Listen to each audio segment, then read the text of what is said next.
Picture the English Channel on the night of June 5, 1944. The wind is howling at 30 miles per hour, whipping the freezing grey water into violent 6-foot swells. Inside Southwick House in southern England, rain lashes against the windows, masking the heavy silence in the room where the Supreme Allied Commander, General Dwight D. Eisenhower, is chain-smoking his 4th pack of Camel cigarettes for the day. Outside, scattered across dozens of hidden airfields and choked muddy ports, is the most terrifying assembly of mechanized violence the world has ever seen. 156,000 men, over 5,000 ships, 11,000 aircraft, millions of gallons of aviation fuel, thousands of tons of artillery shells, and a logistical tether stretching all the way back to the steel mills of Pittsburgh and the assembly lines of Detroit. They are waiting for a break in the worst spring storm to hit the English Channel in 20 years. Everything, the liberation of Europe, the destruction of the Nazi regime, the future of the free world, hangs on the fragile, unpredictable science of meteorology. Welcome back to the channel, where we strip away the Hollywood myths and break down the cold, hard math of military strategy, firepower, and logistics. If you want to understand how wars are actually won on the tactical and operational level, hit that subscribe button right now. And I want to hear from you in the comments. When you look at the American industrial machine of World War II, what do you think was the single most decisive piece of engineering? Was it the heavy bomber, the Sherman tank, or the humble wooden landing craft? Drop your thoughts down below. What does it actually take to hurl an entire mechanized army across a hostile body of water and punch through a heavily fortified continent in a single day? To understand the sheer magnitude of Operation Overlord, we cannot just look at the beaches of Normandy on the morning of June 6. We have to rewind the clock and look at the strategic nightmare facing the United States and its allies in 1942. When America entered the war, the US military was a shadow of what it would become, ranking somewhere around 17th in the world in sheer size, right behind Portugal. But what America lacked in standing infantry, it made up for in an industrial capacity that defied human comprehension. President Franklin D. Roosevelt called it the arsenal of democracy, but in military terms, it was the rapid mobilization of an entire continental economy geared toward one singular objective: overwhelming, crushing, logistical dominance. In military history, amphibious assaults have always been the most complex, chaotic, and dangerous operations a commander can attempt. Look back to 1847, during the Mexican-American War, when General Winfield Scott landed 10,000 troops at Veracruz. It was a logistical triumph for its era, utilizing specially designed surf boats to put an army ashore without a single life lost during the landing.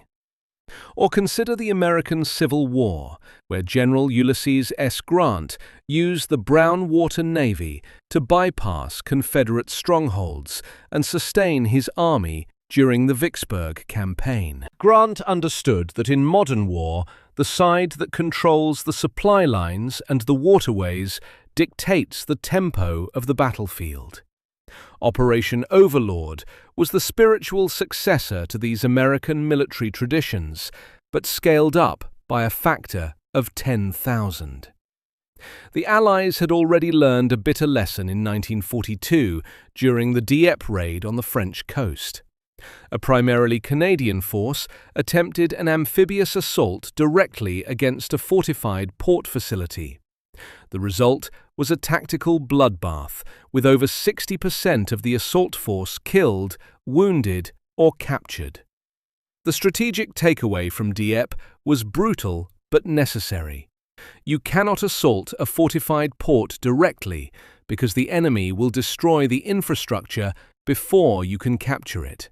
Therefore, if you want to invade Europe, you have to bring your own port with you, and you have to land on open, exposed beaches. This led to the massive logistical build-up in Britain known as Operation Bolero. Between 1942 and 1944, the United States essentially turned the island of Great Britain into the largest unsinkable aircraft carrier and forward operating base in human history. Over 1.5 million American troops crossed the Atlantic, dodging German U-boats, bringing with them a staggering 17 million tons of cargo. We are talking about locomotives, half-tracks, rations, medical supplies, and millions of rounds of small arms ammunition. You ever try moving your apartment across town? Now imagine moving the population of a mid-sized American city, along with 20 million pounds of high explosives, across a choppy ocean, straight into the teeth of heavy machine gun fire. How do you even organize that? You do it through uncompromising, standardized American engineering. Let us look at the tip of the spear, the LCVP, or Landing Craft Vehicle Personnel, universally known as the Higgins boat. Designed by Andrew Higgins, a flamboyant New Orleans boat builder who originally made shallow draft vessels for bootleggers and oil drillers in the Louisiana bayous, this 36-foot craft was a masterpiece of utilitarian design. Constructed mostly of mahogany and marine plywood to save precious steel, the Higgins boat had a draft of just 3 feet aft and a mere 2 feet forward. It could carry 36 fully equipped infantrymen or a Willys Jeep and a 12-man squad, rush right up to a sandy beach, drop its steel front ramp, unload in seconds, and reverse out through the surf. Eisenhower himself later stated that without Andrew Higgins, the war could not have been won. Then you have the armored fist of the invasion, the M4 Sherman tank. Weighing in at roughly 30 tons and powered by a massive Ford GAA V8 engine, the Sherman is often unfairly criticized for being undergunned compared to the German heavy tanks. But this ignores the reality of strategic logistics. The Sherman was designed to be mass-produced, easily repaired in the field, and crucially, it was built to fit perfectly into the hold of a Liberty ship and the lifting capacity of standard dockyard cranes. The United States built nearly 50,000 Shermans. It did not matter if a German Panther tank had thicker frontal armor and a high-velocity 75mm gun. If that Panther was broken down on the side of a French road with a shattered transmission and no spare parts, while a platoon of 5 Shermans was continuously advancing, fully fueled and loaded with high-explosive shells. By the spring of 1944, the correlation of forces heavily favored the Allies, but the tactical challenge remained monumental. The Allied ground forces were divided into the US First Army under the command of General Omar Bradley and the British Second Army under General Miles Dempsey. For the Americans, the assault would fall on 2 distinct beaches, Utah to the west and the heavily defended Omaha Beach to the east. The American doctrine was built on the concept of combined arms. This meant that infantry did not fight alone. They were supposed to be part of a synchronized sledgehammer involving naval gunfire support, close air support, and integrated armor. The troops tasked with leading the assault were a mix of hardened veterans and green recruits. The 1st Infantry Division, the legendary Big Red 1, had already seen vicious combat in North Africa and Sicily. They knew the sound of incoming artillery and the crack of a German Mauser rifle. Alongside them was the 29th Infantry Division, composed largely of National Guard troops from Maryland and Virginia. These young men had been training in England for 2 years, drilling endlessly on mock beaches, but they had never seen combat. In the skies above, the US Army Air Forces had spent months engaged in a systematic strangulation of the French transportation network.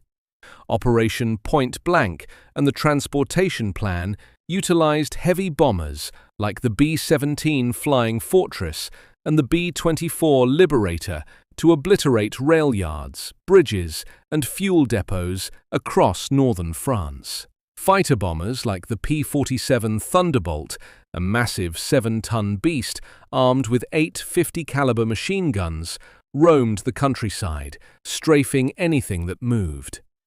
The goal was simple: isolate the Normandy battlefield so that when the Allies landed, the Germans could not rush reinforcements to the coast.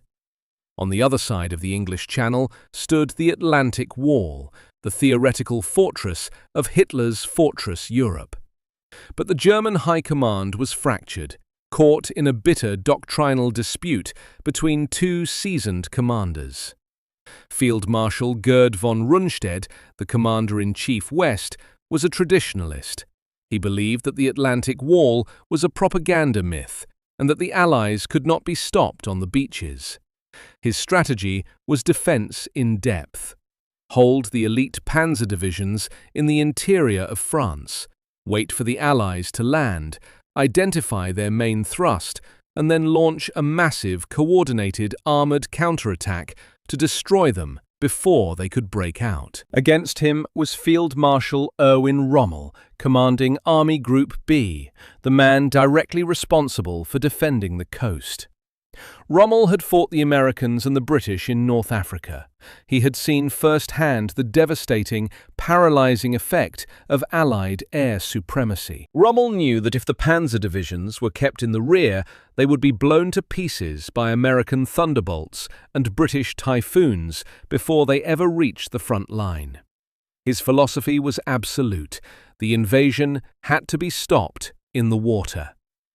The first 24 hours would be decisive.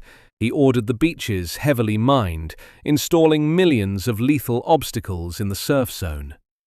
There were Czech hedgehogs made of welded steel beams designed to rip the bottom out of landing craft. There were wooden ramps tipped with Teller anti-tank mines, waiting to detonate the moment a Higgins boat touched them at high tide. Behind the beaches, the Germans poured millions of tons of concrete into fortified bunkers, pillboxes, and artillery emplacements. At Omaha Beach, the terrain itself was a nightmare for an attacking force. It was a concave crescent of sand, rising into steep bluffs over 100 feet high, heavily fortified with interlocking fields of machine gun fire. Allied intelligence believed Omaha was defended by a low-quality static division composed of older men and conscripts. They were dead wrong. Sitting directly on the bluffs of Omaha was the German 352nd Infantry Division. These were not second-line troops. They were a well-equipped, combat-ready division containing veterans from the brutal meat grinder of the Eastern Front. They had MG-42 machine guns capable of firing 1,200 rounds per minute and pre-sighted artillery ready to turn the beach into a kill zone. The German armored reserves in the region included formidable assets like the 21st Panzer Division and the 12th SS Panzer Division, equipped with Panzer IV and Panther tanks. The Panther, weighing 45 tons with sloped armor and a lethal 75mm L-70 gun, was a technological marvel, arguably the best medium tank of the war in terms of pure combat stats. But a tank is only as good as the fuel in its tanks and the orders of its commander.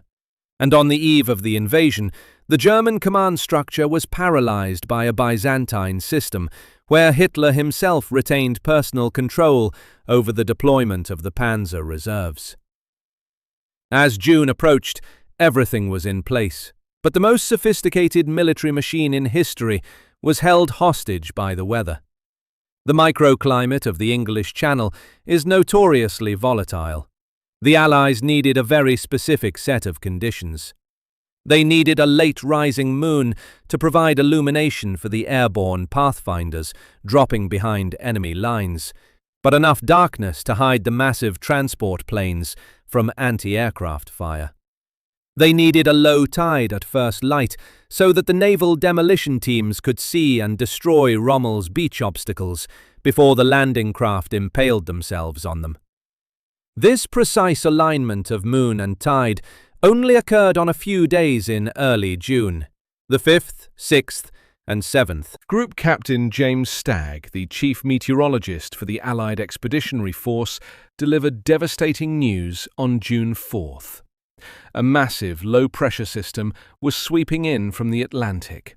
High winds, low cloud cover, and heavy seas would make an amphibious landing suicidal and ground the air support. Eisenhower had to make the agonizing decision to order a 24-hour delay. Convoys that were already steaming into the Channel had to be turned around, burning precious fuel and risking detection by German radar. The tension was unbearable. If they missed this narrow window, the invasion would have to be postponed for a month, keeping hundreds of thousands of men cooped up in staging areas, virtually guaranteeing that the secret of Normandy would leak to the Germans. Then, on the evening of June 5th, Stagg walked back into the library at Southwark House with a revised forecast. His charts showed a brief, temporary break in the storm. The weather on June 6th would not be ideal. The seas would still be rough, and the clouds would be thick, complicating the bombing runs. But it was a window. Eisenhower sat on a sofa, surrounded by his top commanders. The silence in the room was heavy, broken only by the sound of the rain lashing the glass outside. He paced the floor, weighing the lives of thousands of men against the fate of the war. Finally, Eisenhower stopped, looked at his staff, and delivered the order that would change the course of human history. He simply said, "Okay, let's go." Within hours, the Great Crusade was unleashed. Across dozens of airfields, 24,000 paratroopers of the American 82nd and 101st Airborne Divisions, along with the British 6th Airborne, began strapping on over 100 pounds of gear. They blackened their faces with burnt cork, checked their M1 Garand rifles, and climbed into the aluminum bellies of hundreds of C-47 Skytrain transport planes. Out in the dark, churning waters of the Channel, the massive naval armada raised anchor, forming a steel bridge across the sea, steaming relentlessly toward the coast of France. The gears of the American war machine were turning, and the greatest amphibious assault in military history had just crossed the point of no return.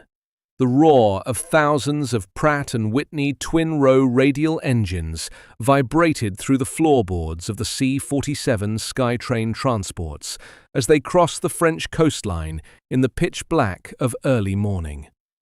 How do you coordinate a night drop of 24,000 men without GPS, using only a compass, a stopwatch, and a prayer? The brutal reality is that you do not. The airborne assault phase of Operation Overlord was a masterpiece of strategic intent that immediately devolved into a tactical nightmare, as the American formations of the 82nd and 101st Airborne Divisions hit a massive fog bank over the Cotentin Peninsula. The tight V formations shattered. German anti-aircraft fire, the dreaded flak, erupted into the sky, sending tracers ripping through the unarmored aluminum skin of the transport planes. Pilots, desperate to evade the deadly shrapnel, broke formation, drastically altering their speed and altitude. When the green jump lights finally flashed, paratroopers were hurled into the slipstream at speeds far exceeding the safe drop velocity, scattered across hundreds of square miles of flooded Normandy countryside. But this catastrophic dispersal inadvertently became one of the greatest tactical advantages of the entire invasion. The German High Command, receiving frantic reports of paratroopers landing in every village and crossroad, was completely paralyzed, unable to determine the center of gravity of the American assault. This chaos on the ground forces us to examine the fundamental difference in infantry doctrine between the United States and Nazi Germany. When an American paratrooper cut himself out of his harness in the dark, he was carrying the M1 Garand, a gas-operated semi-automatic rifle chambered in the heavy-hitting .30 caliber round. It held an 8-round on-block clip that allowed an American rifleman to put rounds downrange as fast as he could pull the trigger. The standard German infantryman, by contrast, was armed with the Carabiner 98K, a bolt-action rifle holding only 5 rounds. German doctrine was entirely built around the MG-42 machine gun. The rifleman was simply there to carry ammunition and protect the gunner. American doctrine was built around the overwhelming, independent firepower of the individual rifleman.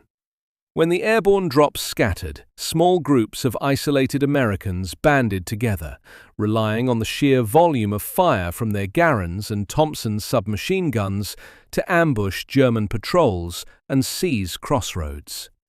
It was a modern mechanized equivalent to the Wilderness Campaign of the American Civil War, where dense, disorienting terrain stripped generals of their control, and victory was decided by the savage, close-quarters initiative of junior officers and enlisted men. A textbook example of this American tactical superiority occurred at Brecourt Manor. First Lieutenant Richard Winters of the 101st Airborne, commanding a makeshift squad of barely a dozen men, stumbled upon a heavily defended German artillery battery of 105mm howitzers firing directly onto Utah Beach. Winters executed a flawless base of fire and flanking maneuver. He used a pair of .30 caliber machine guns to suppress the German trench line, keeping the enemy's heads down, while small assault teams bounded forward with grenades and TNT. In less than 3 hours, a handful of American paratroopers dismantled a 50-man German garrison and destroyed 4 heavy guns that would have slaughtered the infantry landing on the beaches. While the airborne infantry fought in the dark, the greatest naval armada in human history maneuvered into firing positions just off the coast. At 0550 hours, the horizon erupted in a blinding flash of cordite. The naval bombardment was designed to shatter the concrete fortifications of the Atlantic Wall. Battleships like the USS Texas and the USS Arkansas unleashed their 14-inch main guns. To understand this level of kinetic energy, realize that a single 14-inch high-explosive shell weighs roughly 1,500 pounds, the size of a small car, traveling at over 2,600 feet per second. When that shell impacts, it creates a crater 50 feet wide and vaporizes anything biological within a massive radius. But as the United States Navy had learned the hard way during the bloody island-hopping campaign at Tarawa in 1943, area bombardment from a distance does not easily destroy heavily reinforced concrete bunkers. The trajectory of the heavy naval shells was often too flat to hit targets dug into the reverse slopes of the bluffs, and the heavy cloud cover forced Allied heavy bombers to delay their bomb releases, dropping thousands of tons of explosives harmlessly into the French fields miles behind the beaches. This meant that when the first wave of landing craft headed toward the sand, the German defences, particularly at Omaha Beach, were largely intact. The invasion plan relied heavily on a specialized piece of armored engineering known as the DD tank, or duplex-drive Sherman. This was a standard 30-ton M4 Sherman, fitted with a collapsible canvas screen that displaced water, allowing the tank to float, driven by two small propellers mounted on the rear.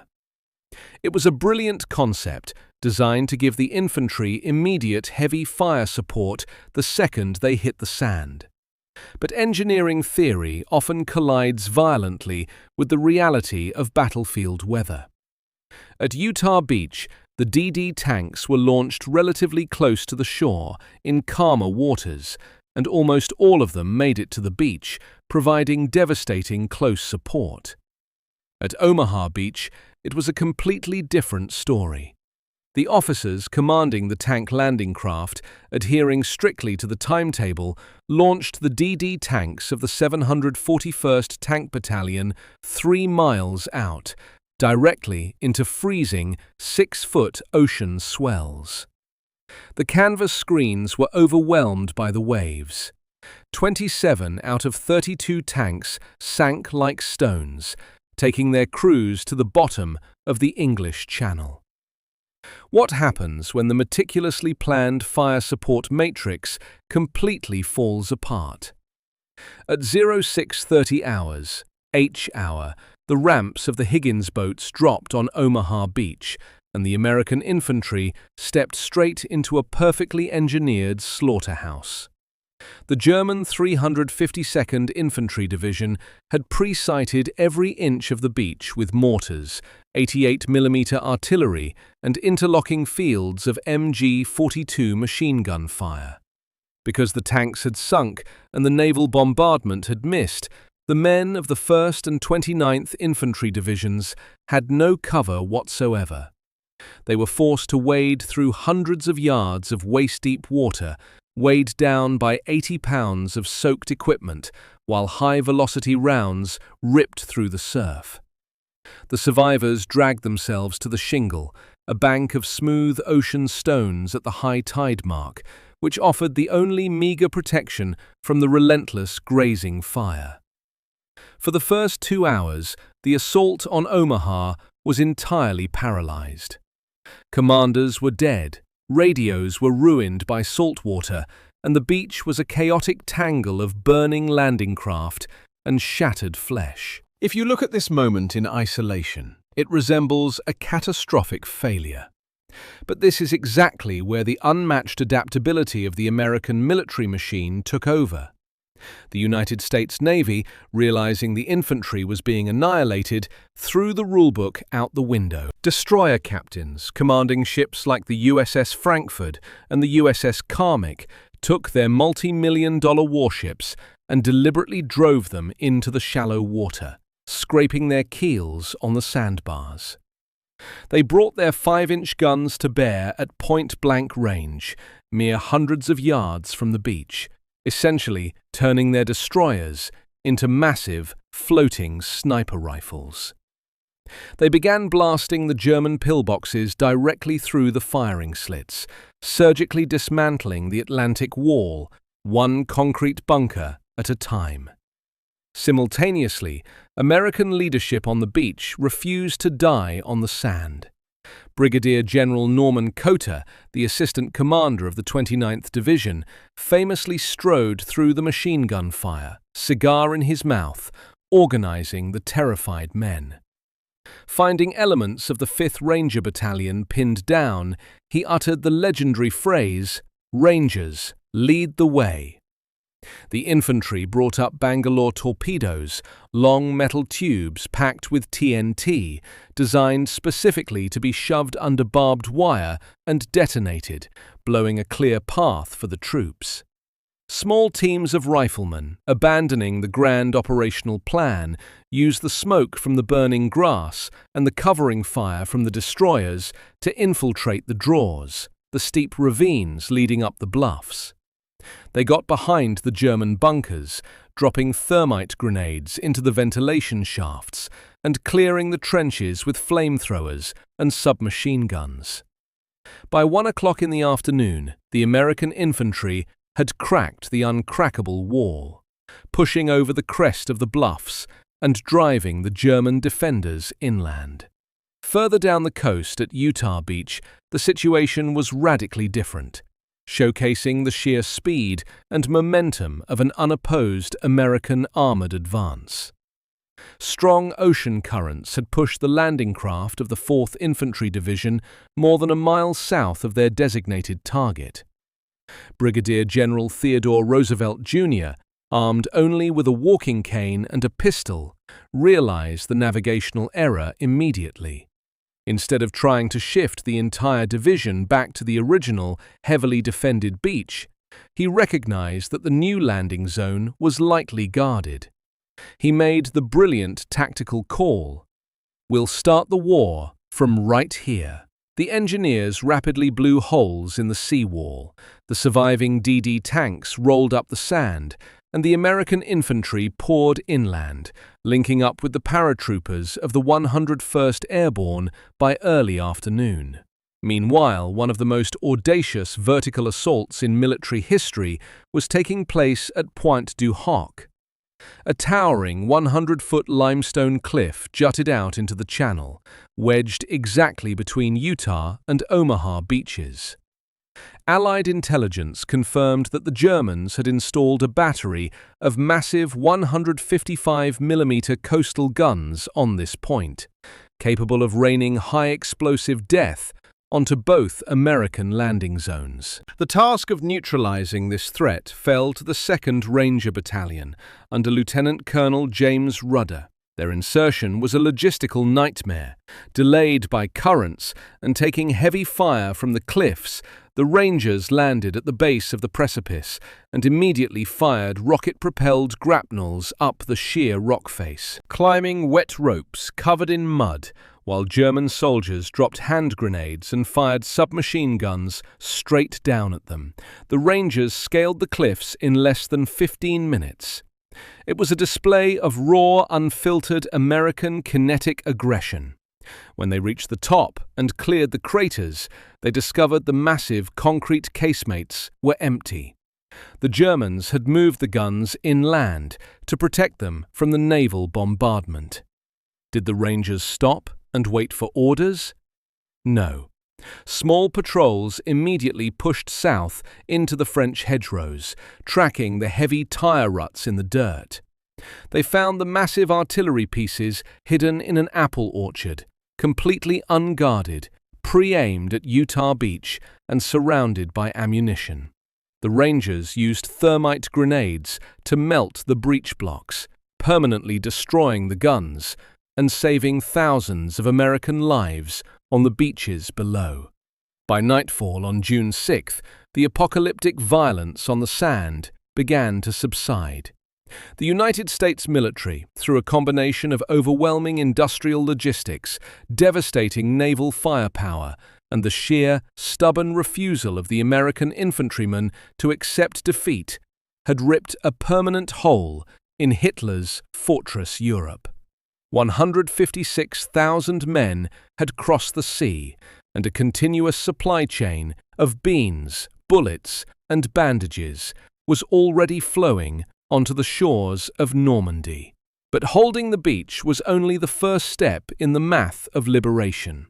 The sand was secured, but looming just beyond the bluffs was a claustrophobic, centuries-old nightmare of dense vegetation and sunken roads, a terrain perfectly suited for a bloody, grinding German defense.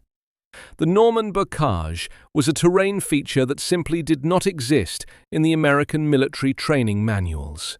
For centuries, French farmers had divided their pastures using massive earthen embankments, sometimes 10 feet thick and 12 feet high, heavily intertwined with dense brambles, oak trees, and deep, ancient root systems. These were not just bushes.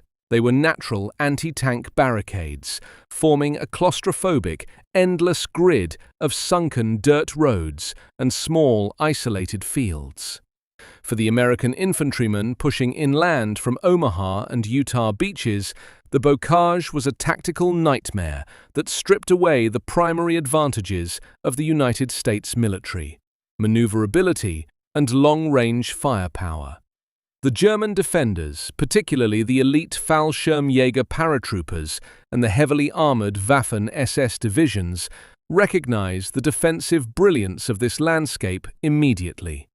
They dug their machine gun nests directly into the roots of the hedgerows, creating invisible, interlocking fields of fire that covered every open pasture.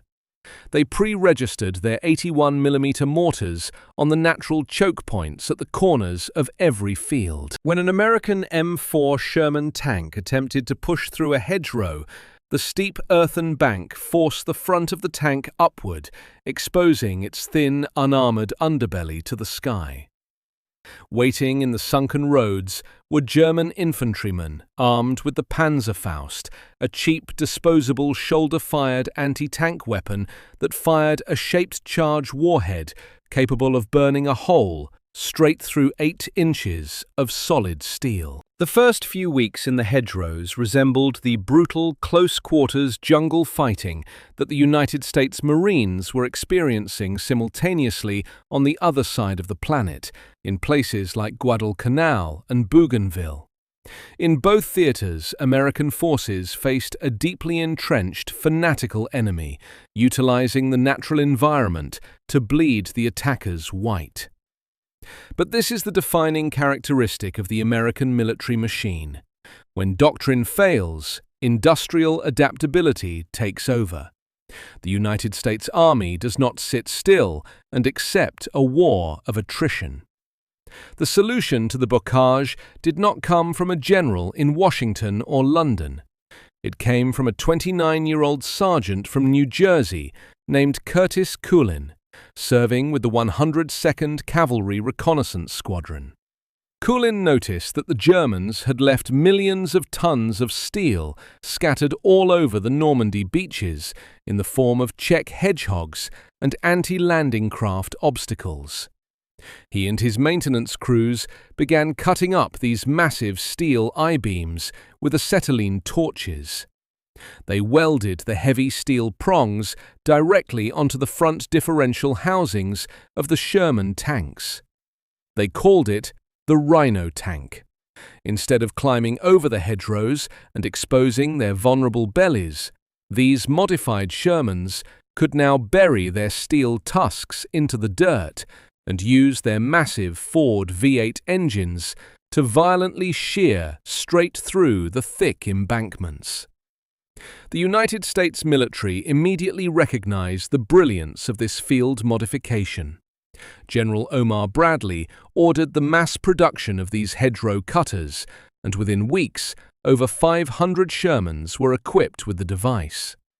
Suddenly, the Germans found American tanks bursting through walls of dirt that were supposed to be impenetrable, pouring heavy 50-caliber machine gun fire and high-explosive 75mm shells directly into their flanks. This mechanical ingenuity was paired with the terrifying evolution of American close air support. How do you root out a camouflaged enemy that your tanks cannot see? You call in the United States Army Air Forces. The Americans perfected the cab rank system, where squadrons of P-47 Thunderbolts loitered in the sky above the battlefield, heavily loaded with 500-pound bombs and 5-inch high-velocity aircraft rockets. Forward observers on the ground, carrying heavy backpack radios, could talk directly to the pilots, vectoring these 7-ton fighter bombers onto German armor and troop concentrations within minutes of contact.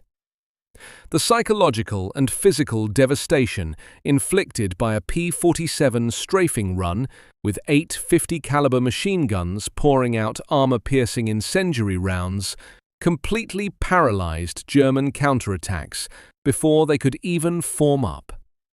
But tactical brilliance and overwhelming firepower mean absolutely nothing if you cannot feed the beast. To understand how the United States won the campaign in Northern Europe, you have to look past the riflemen and the tank commanders.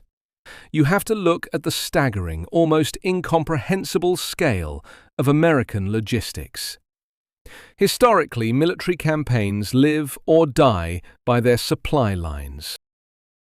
During the American Revolution, George Washington's Continental Army nearly starved to death at Valley Forge because of a collapsed logistical system.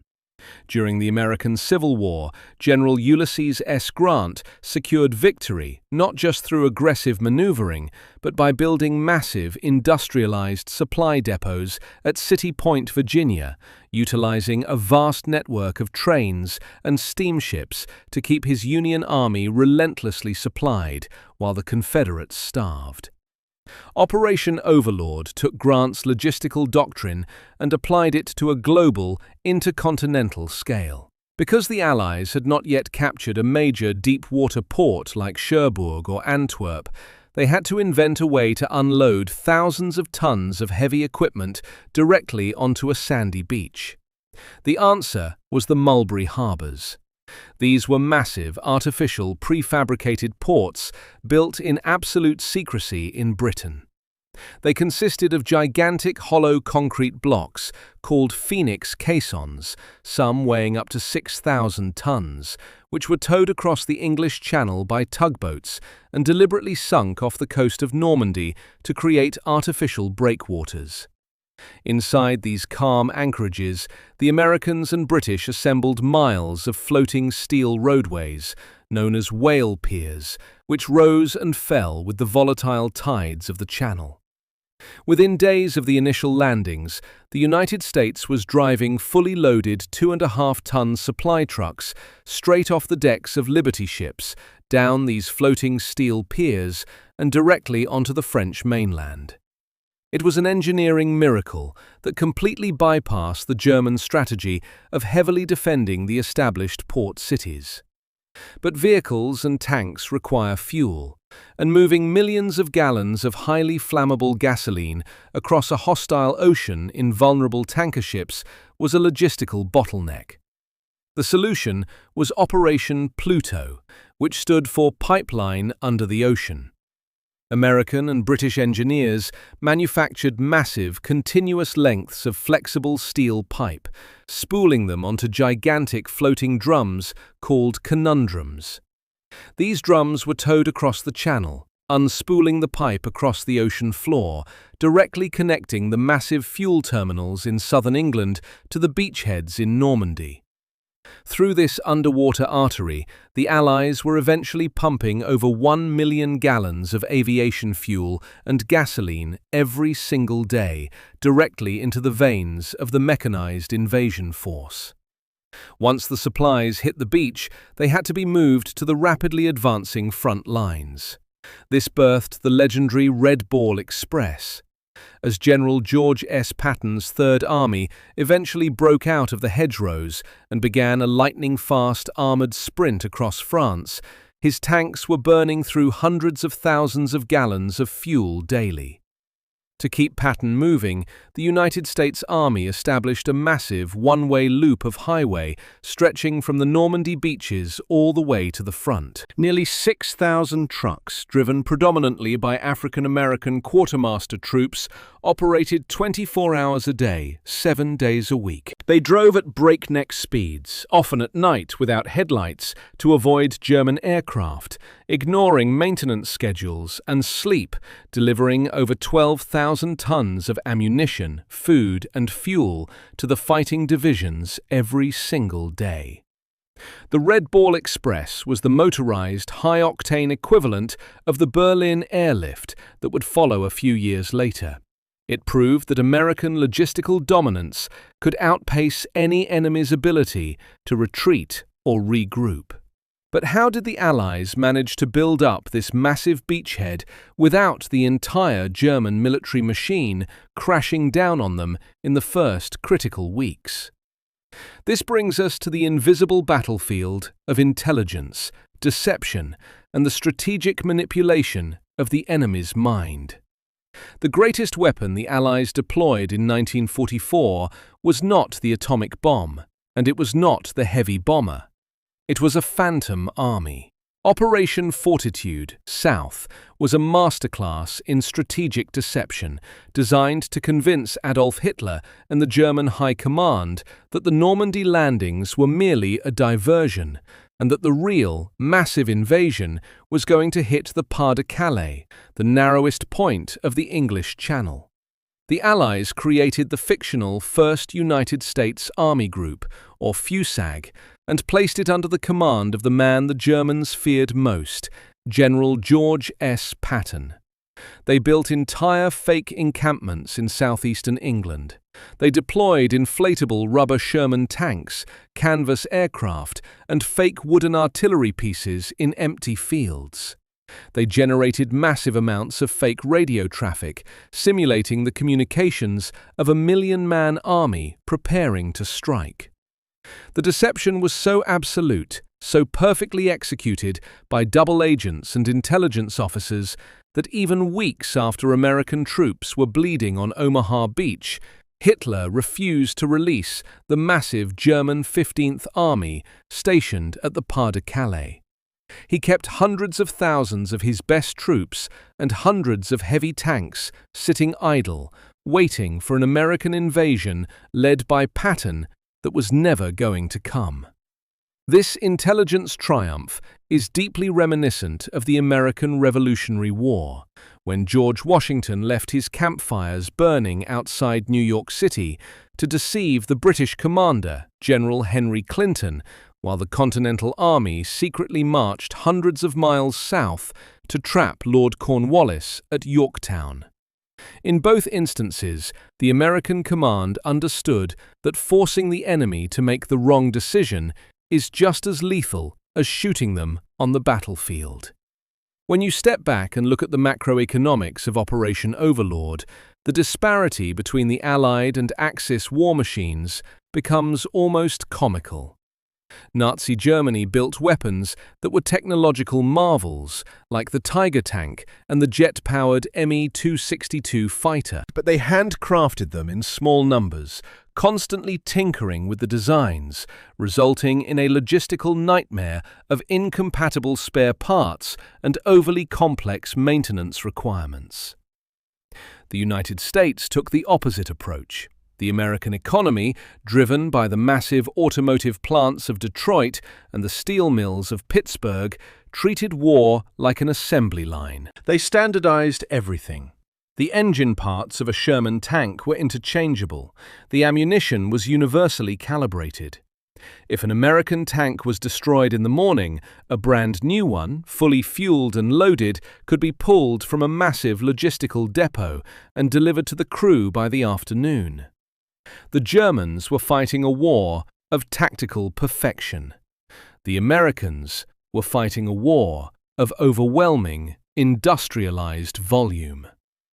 The liberation of Europe was not a miracle. It was a mathematical certainty, calculated in tons of steel, gallons of fuel, and the relentless, aggressive spirit of the American soldier.